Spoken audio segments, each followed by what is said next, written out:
Hey my loves, இன்னைக்கு நம்ம பார்க்க போகிற படம் என்னன்னா 2017 வெளியான மரூன் அப்படின்ற ஒரு சைக்காலஜிக்கல் கிரைம் த்ரில்லர் படத்தை பற்றி தாங்க பார்க்க போகிறோம். இந்த படம் ஒரு பாலிவுட் படம். இந்த படத்தோட ஒன்லைனர் என்னன்னா, சாரப் அப்படின்ற ப்ரொஃபஸரோடைய மனைவி ஸ்கூல் டீச்சராக இருக்கிறாங்க. அவங்க ஸ்கூலுக்கு போனவங்க வீட்டுக்கு வரவே இல்லை, மர்மமான முறையில் காணாமல் போயிடுறாங்க. ஸோ போலீஸ் ஸ்டேஷனில் கணவர் கம்ப்ளைண்ட் கொடுக்குறாரு. போலீஸ்காரங்களும் இன்வெஸ்டிகேஷன் நடத்துகிறாங்க. அந்த இன்வெஸ்டிகேஷனில் வெளிவரும் பல உண்மைகள் தான் இந்த படமே. ஆக்சுவலாக இந்த படத்தோடைய கிளைமேக்ஸ் நிறைய பேருக்கு புரியவே இல்லைங்க. அதனாலேயே இந்த படத்தோடைய அஃபீஷியல் ட்ரைலர் வீடியோவில் போயிட்டு நிறைய பேர் கமெண்ட் பண்ணி வச்சிருந்தாங்க. அவங்களோட ஆதங்கத்தை எல்லாம் குட்டி தீர்த்திருந்தாங்க. இந்த டைரக்டர் 1.5 மணி நேரம் உட்கார வச்சு செஞ்சுட்டாரு. இந்த படம் மொக்க படம், கிளைமேக்ஸை சரியா எடுக்கவே இல்லை, வேஸ்ட் ஆஃப் டைம் அப்படின்ட்டு. நானும் இந்த படம் பார்க்கும்போது கிளைமேக்ஸில் எனக்கு டபுள் ஸ்டாண்ட் இருந்தது. புரிஞ்ச மாதிரியும் இருந்தது, புரியாத மாதிரியும் இருந்தது. அதுக்கப்புறம் இந்த படத்தை பற்றி கொஞ்சம் சர்ச் பண்ணும்போது எனக்கு தெளிவாயிடுச்சு. ஏன் எனக்கு புரிஞ்சுது அப்படின்னு கேட்டிங்கன்னா, நம்ம இதே பேட்டர்னில் நிறையா படங்கள் பார்த்துட்டோம். அதனால் இப்படி தான் இருக்கும் அப்படின்னு நினச்சோம். ஸோ நினச்சது சரியாக இருந்திருக்கு. ஸோ ஸ்ட்ரெயிட்டாக படத்தோட எக்ஸ்ப்ளனேஷன் வீடியோக்குள்ளே போயிடலாம். நீங்கள் பார்த்துட்டு இருக்கிறது சரண் என்டர்டைன்மெண்ட். நான் தான் சரண். வாங்க வீடியோக்குள்ளே போகலாம். படத்தோட ஸ்டார்டிங் சீனில் சாரப் அப்படின்ற ப்ரொஃபஸரை காட்டுறாங்க. இவர் ஒரு கல்லூரியில் ப்ரொஃபஸராக இருக்கிறாரு. இவருக்கு திருமணமாய் ரோஷினி அப்படின்ற ஒரு மனைவி கூட இருக்காங்க. அவங்க ஸ்கூலில் டீச்சராக ஒர்க் பண்ணிக்கிட்டு இருக்காங்க. சாரப்புக்கு சரியாக தூக்கம் வரதில்லை அப்படின்ட்டு வீட்டில் டேப்லெட்லாம் வாங்கி வச்சிருக்காருங்க. ரொம்ப நேரமாக தன்னோட மனைவி வருகைக்காக காத்துக்கிட்டே இருக்கிறாரு. ஆனால் மனைவி வரவே இல்லை. உடனே போலீஸ் ஸ்டேஷனுக்கு ஃபோனை போட்டு, என் பொண்டாட்டி காலையில் வேலைக்கு கிளம்பி போனவ இன்னும் வீடு வந்து சேரவே இல்லைங்க அப்படின்னு கம்ப்ளைண்ட் கொடுக்குறாரு.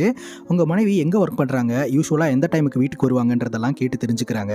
அண்ட் கால் பண்ணி பார்த்தீங்களா அப்படின்னு கேட்கும்போது, கால் பண்ண ஃபோன் சுவிச் ஆஃப். அவங்க ஃப்ரெண்டுக்கு கால் பண்ண ரீச் பண்ண முடியல. என்னோட மனைவியை கண்டுபிடிச்சு கொடுங்க அப்படின்னு சொல்லி கேட்கும்போது, இப்போ தானே காணாமல் போயிருக்காங்க, கண்டிப்பாக அவங்க எங்கேயாவது போயிருப்பாங்க, டிராஃபிக்கில் மாட்டியிருப்பாங்க, அவங்க வந்துருவாங்க, வெயிட் பண்ணுங்க, நான் வேணா ஒரு போலீஸ் ஆஃபீஸர் உங்கள் வீட்டுக்கு அனுப்பி வைக்கிறேன் அப்படின்னு சொல்லிட்டு அவங்க ஃபோனை கட் பண்ணுறாங்க.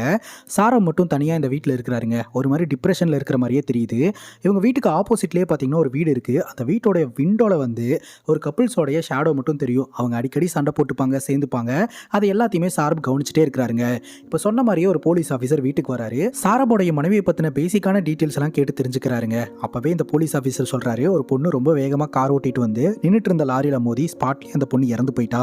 அந்த பொண்ணு உங்கள் மனைவியா இருக்கலாம் அப்படின்னு நாங்கள் நினச்சோம். பட் நீங்கள் சொல்கிற அங்க அடையாளத்தை எல்லாம் வச்சு பார்க்கும்போது அவங்களா இருக்காதுன்னு தோணுது. அவங்க டீச்சர்லாம் கிடையாது அப்படின்ற மாதிரி சொல்ல, அப்போ தான் சாரபுக்கு நிம்மதியாக இருக்குது. மேலும் ஏதாவது தகவல் தெரிஞ்சுன்னா உங்களை காண்டாக்ட் பண்ணுறேன் அப்படின்ட்டு அந்த போலீஸ் ஆஃபீஸர் அந்த இடத்துலேருந்து கிளம்புறாருங்க. அவர் போனதுக்கப்புறம் ஒரு வாஷ்ரூமில் போய் நின்று ஒரு மாதிரி பார்த்துக்கிட்டு இருக்கிறாரு. அதுக்கப்புறம் வந்து அமைதியாக படுத்து தூங்கிடுறாருங்க. அடுத்த நாள் சாயந்தரம் 4 மணிக்கு பார்த்தீங்கன்னா இன்வெஸ்டிகேஷன் ஆஃபீஸர் ஒருத்தர் வீட்டு கதவை தட்டிக்கிட்டு இருக்கிறாரு. டோர் ஓப்பன் பண்ணால், நான் தான் இந்த வழக்கோட ஸ்பெஷல் இன்வெஸ்டிகேஷன் ஆஃபீஸர், உங்களுக்கு 4-5 வாட்டி கால் பண்ண நீங்கள் ஃபோன் எடுக்கவே இல்லை, தூங்கிட்டு இருப்பீங்கன்னு நினச்சேன், அதான் நேரடியாகவே வந்துட்டேன் அப்படின்னு சொல்ல, நான் தூங்கவே இல்லையே அப்படின்ற மாதிரி இவர் சொல்கிறாரு.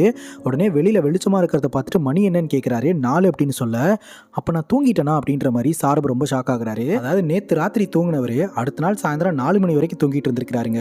இப்போ இந்த ஸ்பெஷல் இன்வெஸ்டிகேஷன் ஆஃபீஸர் உள்ள வந்து, உங்கள் மனைவி எந்த ஸ்கூலில் வேலை பார்த்தாங்க, அந்த ஸ்கூலோடைய ஃபோன் நம்பர் கொடுங்க, நானே பேசுகிறேன் அப்படின்ட்டு இந்த ஸ்பெஷல் இன்வெஸ்டிகேஷன் ஆஃபீஸர் ஸ்கூலுக்கு ஃபோன் பண்ணி விசாரணை நடத்துறாரு.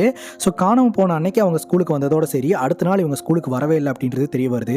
ஸோ மர்மமான முறையில் காணாமல் போயிருக்காங்க அப்படின்றது கன்ஃபார்ம் ஆகுதுங்க. இப்போ இவங்க வீட்டில் இருக்கக்கூடிய லேண்ட்லைனில் வாய்ஸ் நோட் ஆப்ஷன் இருக்குது. இவங்க ஃபோன் எடுக்கல அப்படின்னா வாய்ஸ் நோட் அனுப்பலாம். அந்த வகையில் யார் யாரெல்லாம் வாய்ஸ் நோட் அனுப்பியிருக்காங்கன்னு சொல்லி செக் பண்ணி பார்க்கும்போது, நம்ம சாரபுக்கும் அவரோட யூனிவர்சிட்டியிலிருந்து வாய்ஸ் நோட் அனுப்பிச்சிருக்காங்க. சாரபோட மனைவி ரோஷினிக்கு ஸ்கூல் மேனேஜ்மெண்ட்ல இருந்தும் ஸ்டூடெண்ட்ஸ் கிட்ட இருந்தும் ஆஷிஷ் அப்படின்ற ஒரு நபர் கிட்ட இருந்தும் வாய்ஸ் நோட் வந்திருக்குங்க. யார் இந்த ஆஷிஷ் அப்படின்னு சொல்லி கேட்க, சாரப் சொல்றாரு, அதே ஸ்கூலில் சயின்ஸ் டீச்சராக ஒர்க் பண்ணிக்கிட்டு இருக்காரு அப்படின்ட்டு. இப்படி வாய்ஸ் நோட்டை கேட்டுக்கிட்டு இருக்கும்போதே, ஒரு நிமிஷம் இருங்க அப்படின்ட்டு சாரப் அவரோட யூனிவர்சிட்டிக்கு ஃபோனை போட்டு, இன்னைக்கு என்னால் வர முடியாது, நான் நாளைக்கு வரேன் அப்படின்ற மாதிரி இன்ஃபார்ம் பண்ணுறாரு. மேனேஜ்மெண்ட்டில் இருக்கிறவங்க திட்டுறாங்க, என்னங்க நீங்கள் அடிக்கடி லீவை போட்டுக்கிட்டே இருக்கிறீங்க அப்படின்ட்டு, உங்களுக்காக ஸ்டூடெண்ட்ஸ் எல்லாம் காத்துக்கிட்டு இருக்காங்க அப்படின்ட்டு, நாளைக்கு நான் கண்டிப்பாக வந்துடுவேன் அப்படின்னு சொல்லிட்டு சாரப் ஃபோனை கட் பண்ணுறாரு.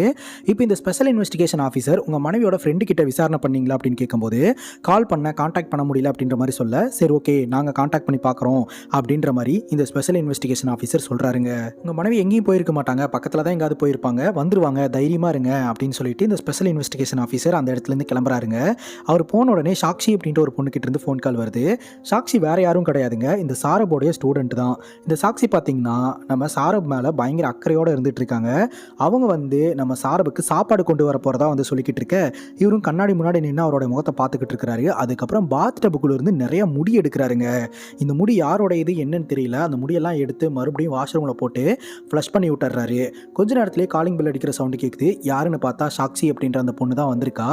வந்த உடனே பார்த்தீங்கன்னா, அவங்களுக்காக நான் சாப்பாடெல்லாம் வாங்கிட்டு வந்திருக்கேன் அப்படின்னு சொல்ல, ஒரே நிமிஷம் நான் ட்ரெஸ் சேஞ்ச் பண்ணிட்டு வந்துடுறேன், நீ வந்து உன்னை கம்ஃபர்டபுளாக வச்சுக்க அப்படின்னு சொல்லிட்டு இவர் போய் ட்ரெஸ் சேஞ்ச் பண்ணிட்டு வராரு. இந்த பொண்ணு சாரபுக்காக சூப்பெல்லாம் வாங்கிட்டு வந்திருக்காங்க. ஆக்சுவலாக இந்த பொண்ணுக்கு தெரியாதுங்க சாரபுக்கு திருமணமாய் மனைவி இருக்காங்க அப்படின்ட்டு. இப்போ தான் முறையாக சாக்ஷி சாரபோட வீட்டுக்கே வந்திருக்காங்க.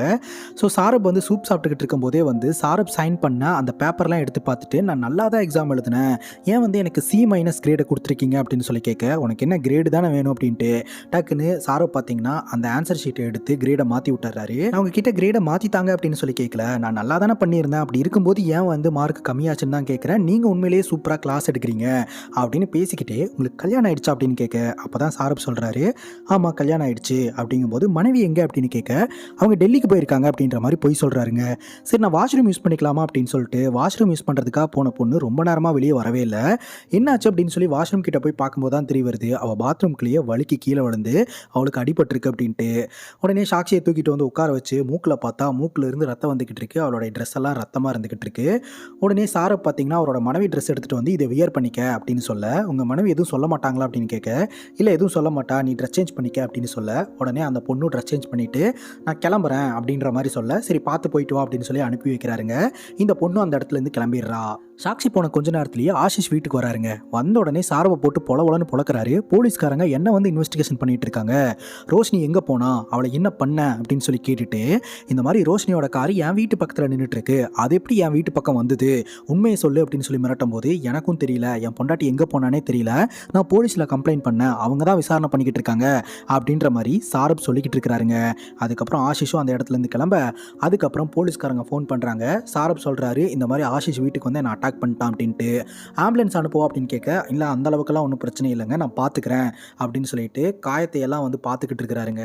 கொஞ்ச நேரத்திலே வீட்டுக்குள்ளே ஏதோ ஒரு சவுண்டு கேட்க ஆரம்பிக்குது. அந்த சவுண்டை ஃபாலோ பண்ணிகிட்டே போய் பார்த்தா அந்த இடத்துல ஒரு பெண்ணோடைய விரல் கிடக்குதுங்க. அந்த விரலை பார்த்ததும் நமக்கு ஷாக்காக இருக்குது. ஆனால் சாரப் வந்து பெருசாக ஷாக்காக கிடையாது. ஒரு டிஷ்யூ பேப்பர் எடுத்துகிட்டு வந்து அந்த விரலை எடுத்துகிட்டு போயிட்டு அங்கே இருக்கக்கூடிய வாஷ்ரூமில் போட்டு ஃப்ளஷ் பண்ணி விட்டுறாருங்க. ஸோ அப்போ தான் நமக்கு பயங்கர டவுட்டே வருது, இவர் தான் இவரோட பொண்டாட்டியை கொலை பண்ணியிருப்பாரோ, ஸோ டெட் பாடியை வீட்டுக்குள்ளேயே வந்து துண்டு துண்டாக வெட்டி டிஸ்போஸ் பண்ணியிருப்பாரோ அப்படின்ற மாதிரி நமக்கு தோணுது. ஏன்னா விரலை பார்த்து இவர் பயங்கரமாக ஷாக் ஆகிருக்கணும். அந்த மாதிரிலாம் எதுவும் ஷாக் ஆகலை, அந்த விரல் வெளியே தெரியுதே அப்படின்ற மாதிரி தான் வந்து ஷாக் ஆகிட்டு இருக்கிறாரு. அங்கே தான் இன்னொரு விஷயமும் நடக்குது. பாத்ரூமில் போட்டு ஃப்ளஷ் பண்ணால் தண்ணியெல்லாம் உள்ளே போயிருது தவிர அந்த விரல் திரும்ப திரும்ப மிதந்துக்கிட்டே இருக்குது. அதுக்கப்புறம் கதவு தட்டுற சவுண்டு வேறு கேட்குது. உடனே டிஷ்யூ பேப்பர்லாம் அள்ளி எடுத்து போட்டு அப்படியே ஃப்ளஷ் பண்ணி விட்டு வெளியே வந்துடுறாரு. வந்து பார்த்தா இன்வெஸ்டிகேஷன் ஆஃபீஸர் தாங்க வந்திருக்கிறாரு. இவர் பார்த்தீங்கன்னா சர்ச் வாரண்ட்டோட வந்திருக்கிறாரு, இந்த வீட்டை சர்ச் பண்ணணும் அப்படின்னு சொல்லிட்டு. என்னங்க என் பொண்டாட்டியை காணன்னு கம்ப்ளைண்ட் கொடுத்தா என் வீட்டையே சர்ச் பண்ணுறேன்னு சொல்லிட்டு இருக்கீங்க அப்படிங்கும்போது, இதெல்லாம் இன்வெஸ்டிகேஷனில் ஒரு பகுதி தான், உங்கள் பர்மிஷன் இல்லாமல் நாங்கள் எந்த பொருளையுமே தொடமாட்டோம், நீங்கள் பக்கத்துலேயே இருக்கலாம், எல்லாத்தையும் பார்க்கலாம் அப்படின்ற மாதிரி சொல்ல சாரப் கொஞ்சம் பயப்பட ஆரம்பிக்கிறாரு. நான் ஒரு சில கொஸ்டின்ஸ் எல்லாம் உங்ககிட்ட கேட்பேன், அது உங்களை காயப்படுத்துகிற மாதிரி இருந்தாலும் நீங்கள் ஆன்சர் பண்ணி தான் ஆகணும் அப்படின்னு சொல்லிட்டு ஒரு கொஸ்டினை கேட்குறாரு. அது என்ன அப்படின்னு பார்த்தீங்கன்னா, ரோஷினி வந்து இந்த ஆஷிஷ் கூட அஃபேரில் இருந்த விஷயம் உங்களுக்கு தெரியுமா அப்படின்னு சொல்லி கேட்க, சாரப் அப்படியே தெரியும் அப்படின்ற மாதிரி சொல்கிறாரு. 1 இயராக அவங்க 2 பேர்த்துக்குள்ளே ரிலேஷன்ஷிப் இருந்திருக்கு, அது உங்களுக்கு தெரியுமா அப்படின்னு கேட்க, தெரியும் அப்படின்ற மாதிரி சொல்கிறாரு. அதுக்கப்புறம் அவங்களோட டைரியில் இன்னொரு விஷயத்தை எழுதியிருந்தாங்க. அது என்ன அப்படின்னா, ரோஷினி காணாமல் போகிறதுக்கு முன்னாடி ப்ரெக்னெண்ட்டாக இருந்தாங்க அப்படின்னு சொல்ல சாரப் ரொம்பவே ஷாக் ஆகிடுறாரு. அவர் ஒரு மாதிரி டிப்ரெஷனுக்குள்ளே போயிட்டு இந்த போலீஸ் ஆஃபீஸர்கிட்ட என்னை கொஞ்ச நேரத்துக்கு தனியாக இருக்க விட்றீங்களா அப்படின்னு சொல்லி கேட்க, இல்லைங்க நாங்கள் சர்ச் பண்ணணும் அப்படின்னு சொல்ல, போலீஸ்காரங்க சார் இங்கே பாருங்க அப்படின்னு சொல்லிட்டு ஒரு ட்ரெஸ்ஸில் ரத்தக்கரை இருக்கிறத எடுத்துகிட்டு வராங்க.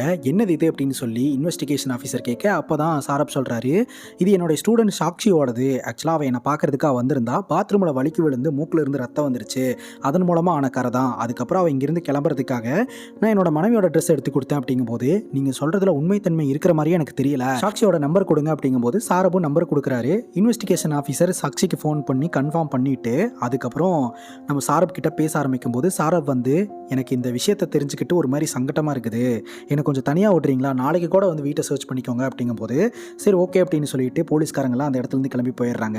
இப்போ வீட்டுக்குள்ளே மறுபடியும் ஒரு சுண்டு விரல் கிடைக்குதுங்க. அந்த சுண்டு விரலை எடுத்துகிட்டு போயிட்டு இவர் என்ன பண்ணுறாருன்னா பாத்ரூமில் போட்டு ஃப்ளஷ் பண்ணுறாரு. பாத்ரூம்குள்ளே ரத்தக்கரையெல்லாம் இருக்குது, அது எல்லாத்தையுமே பார்த்தீங்கன்னா சாரப் க்ளீன் பண்ணிக்கிட்டு இருக்கிறாரு. இதெல்லாம் வச்சு பார்க்கும்போது சாரப் தான் அவருடைய மனைவியை கொலை பண்ணியிருக்கிறாரு அப்படின்றது நமக்கு தெளிவாக தெரியுதுங்க. இப்போ வீட்டு கதவு தட்டுற சவுண்டு கேட்குது. யாருன்னு பார்த்தா ஒரு டாக்டர் தாங்க வந்திருக்கிறாரு. ஸோ இந்த ஒரு டாக்டர் வந்து போலீஸ் ஆஃபீஸர் அனுப்புன டாக்டர் தான். நீங்கள் ரொம்ப டிஸ்டர்பாக இருக்கீங்க அப்படின்னு சொல்லி கேள்விப்பட்டேன். அதான் உங்களுக்கு ட்ரீட்மெண்ட் கொடுக்கலான்னு வந்திருக்கேன் அப்படிங்கும்போது, சரி வாங்க அப்படின்னு சொல்லி கூப்பிட்டு உட்கார வச்சு பேச்சு கொடுக்க ஆரம்பிக்கிறாரு. ஸோ சாரப் வந்து சரியாக தூங்குறது இல்லை அப்படின்றது இந்த டாக்டருக்கு தெரிய வருது. அதனால் வந்து நான் இந்த டேப்லெட்லாம் எழுதி கொடுக்குறேன், இந்த டேப்லெட்லாம் சாப்பிடுங்க, கொஞ்சம் ரெஸ்ட் எடுங்க, எல்லாமே சரியாயிரும் அப்படின்ற மாதிரி அட்வைஸ் பண்ணுறாரு. சரின்னு இந்த டாக்டர் வந்து ப்ரிஸ்கிரைப் பண்ண அந்த மருந்து சீட்டை மட்டும் வாங்கி வச்சுட்டு டாக்டர் அனுப்பி வச்சிடறாருங்க.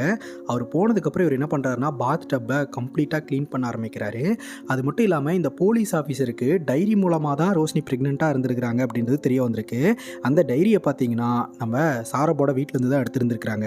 அந்த டைரியை நான் கம்ப்ளீட்டாக படிக்கணும், அதை எங்கிட்டயே கொடுத்துட்டு போங்க அப்படின்னு சொல்லி கேட்டு வாங்கியிருந்திருப்பாரு. அந்த டைரியை படிக்கும்போது தான் பல உண்மைகள் வெளியே வர ஆரம்பிக்குது. சாரபோட மனைவி ரோஷினிக்கு பார்த்தீங்கன்னா சாரபை சுத்தமாக பிடிக்காதுங்க. ஏன்னா சாரபோடைய பிஹேவியர் எதுவுமே சரியில்லை, சைக்கோ மாதிரி பிஹேவ் பண்ணிக்கிட்டு இருந்திருக்கிறாரு. எப்போ பார்த்தாலும் சண்டை. ஸோ சாரபுக்கு வந்து ரோஷினியை பிடிக்கல, ரோஷினிக்கு வந்து சாரவை பிடிக்கல. இதனால் ரெண்டு பேர்த்துக்குள்ளே எதுவுமே செட் ஆகாமல் இருந்திருக்குது. அந்த நிலையில் தான் பார்த்தீங்கன்னா ஆஷிஷ் கூட ரிலேஷன்ஷிப்பில் இருந்திருக்கிறாங்க. அதன் மூலமாக தான் ப்ரெக்னெண்ட்டாக இருந்திருக்கிறாங்க. இந்த விஷயத்தை எப்படி நான் ஷாருப் கிட்ட சொல்லுவேன்? ஏன்னா ஷாருப் கூட கடந்த 6 மாதமாக ஒன்றாவே இல்லை.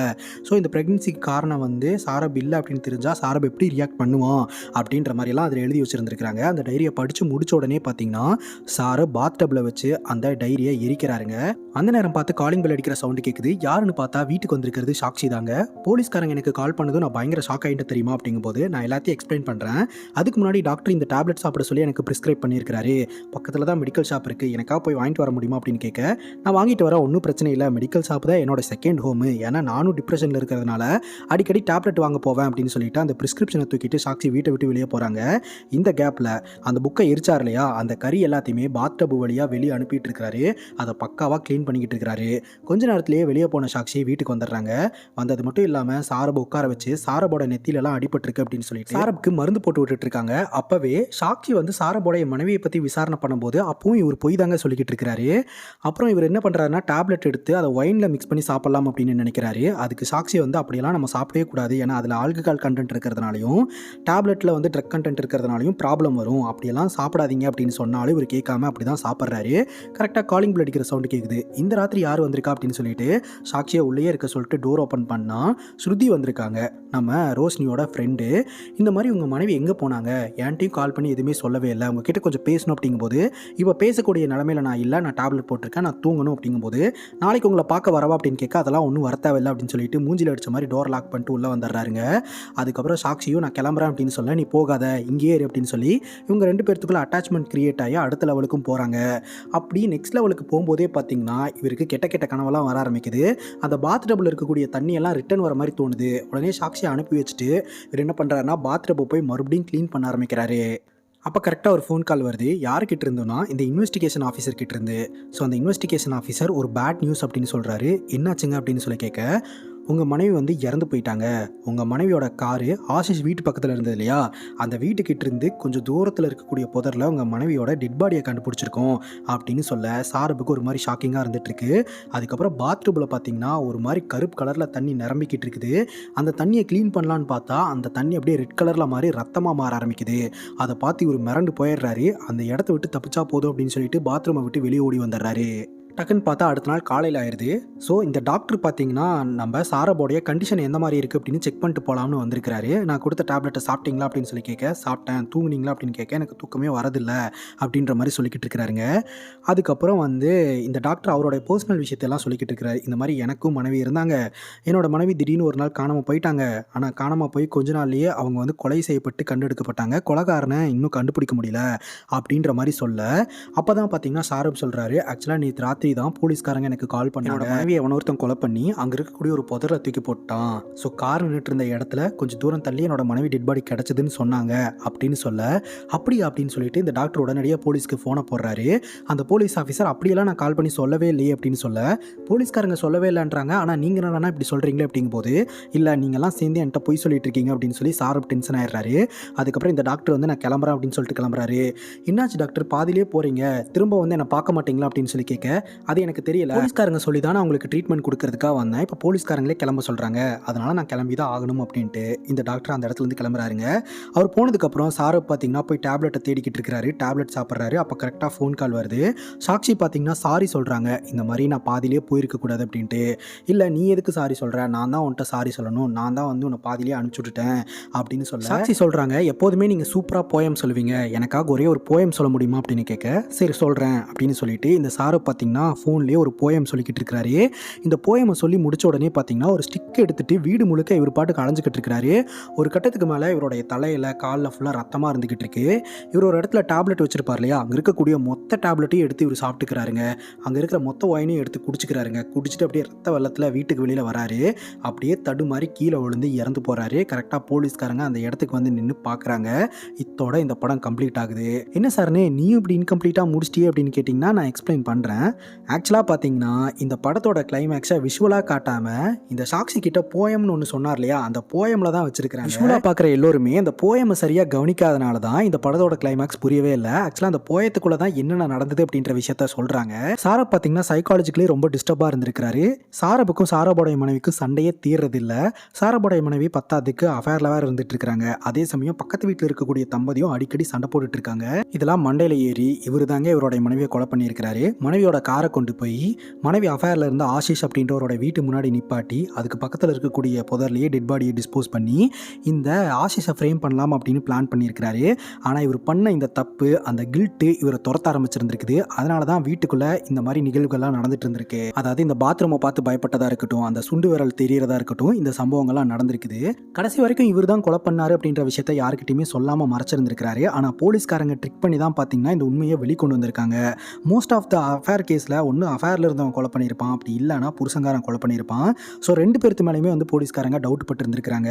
ஸோ அந்த டவுட்னால தான் பார்த்தீங்கன்னா ஒரு டாக்டரை கவுன்சிலிங் அப்படின்ற பேரில் அனுப்பி விட்டு நம்ம சாரபை டேப்லெட்டாக சாப்பிட வச்சுருந்துருக்காங்க. அந்த டேப்லெட் அவரோட உடம்புக்குள்ளே போனதுனால இந்த மாதிரி போலீஸ்காரங்க கால் பண்ணி அந்த டெட் பாடி அங்கே இருக்குன்னு சொன்ன மாதிரி இவரே கற்பனை பண்ணி இருந்திருக்கிறாரு. ஆக்சுவலாக அவர் பண்ண தப்பை போலீஸ்காரங்க சொன்ன மாதிரி வந்து இவர் இமேஜின் பண்ணியிருக்கிறாரு. அதை டாக்டர் கிட்ட சொல்லவும் அதுதான் உண்மை அப்படின்றத போலீஸ்காரங்களும் கண்டுபிடிக்கிறாங்க. ஸோ ராத்திரி யாருமே இவருக்கு கால் பண்ணி இன்ஃபார்ம் எல்லாம் பண்ண கிடையாது. அவங்க தான் இன்ஃபார்ம் பண்ணுறதா நினச்சிக்கிட்டு இவரே டாக்டர் கிட்ட உண்மையை சொல்லியிருந்திருக்கிறாரு. இப்போ போலீஸ்காரங்க தன்னை வந்து அரெஸ்ட் பண்ணிடுவாங்கன்ற பயத்தில் பாத்ரூம்குள்ளே இருக்கக்கூடிய மொத்த டேப்லெட்டையும் சாப்பிட்டுட்டு தன்னைத்தானே அழிச்சிக்கலாம்னு முடிவெடுத்து தற்கொலை பண்ணி இறந்து போகிறாருங்க. இத்தோட இந்த படம் முடியுது. இந்த படத்தோட எக்ஸ்ப்ளனேஷன் வீடியோ உங்களுக்கு புரிஞ்சிருக்கும்னு நான் நம்புகிறேன். ஏன்னா எனக்கு விஷுவலாக பார்த்து புரிஞ்சுக்கிறதுக்கு ரொம்பவே கஷ்டமாக இருந்தது. ஏன்னா எனக்கு ஹிந்தியும் தெரியாது, அண்ட் போயமும் பார்த்தீங்கன்னா அந்த தூய ஹிந்தியில் தானே வந்து சொல்லுவாங்க. ஸோ இங்கிலீஷ் சப்டைட்டில் வச்சு தான் கொஞ்சம் கொஞ்சம் புரிஞ்சுக்கிட்டேன். அது மட்டும் இல்லாமல் இதே பேட்டர்னில் நான் நிறையா படம் பார்த்துட்டேன். அதனாலேயே பார்த்தீங்கன்னா இதுவாக தான் இருக்கும் அப்படின்னு என்னால் கெஸ் பண்ண முடிஞ்சுது.